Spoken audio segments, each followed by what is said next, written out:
Hello' বন্ধু বান্ধৱীসকল, আজি মোৰ লগত আহকচোন আপোনালোকক মই এখন বজাৰলৈ লৈ যাওঁ, যিখন বজাৰত হাজাৰতকৈ অধিক গৰু প্ৰতিটো দেওবাৰতে বিক্ৰী কৰা হয়।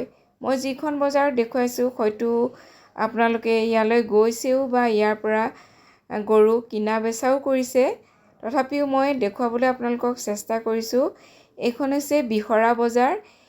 এই বজাৰখনত প্ৰতি দেওবাৰে গৰু বিক্ৰী কৰা হয় হাজাৰতকৈ অধিক।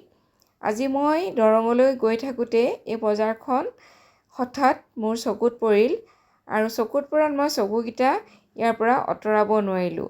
সঁচাকৈ বৰ ভাল লাগিছে এনেকৈ ইমানখিনি গৰু একেলগতে দেখি।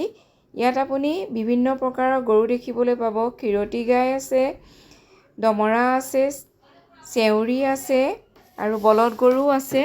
যিহেতু এতিয়া খেতিৰ সময়, হয়তো বহুতেই খেতি কৰিবৰ কাৰণে গৰু কিনিব আহিছে।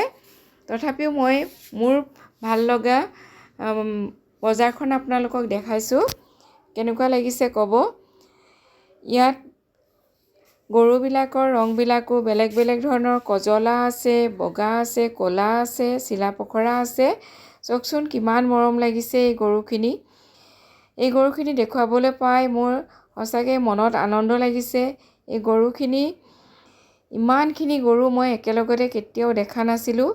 এই গৰু বজাৰখন হয়তো অসমৰ ভিতৰত এখন সকলোতকৈ ডাঙৰ বজাৰ। মই অৱশ্যে নাজানো, তথাপিও ভুল কৰিছোঁ যদিও মাফ কৰিব।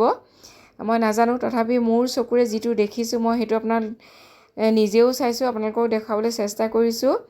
এখন বজাৰত বিভিন্ন প্ৰকাৰৰ গৰু আছে। যদি মোৰ ভিডিঅ'টো ভাল পায় লাইক কৰিব, শ্বেয়াৰ কৰি ছাবস্ক্ৰাইব কৰিব। ধন্যবাদ।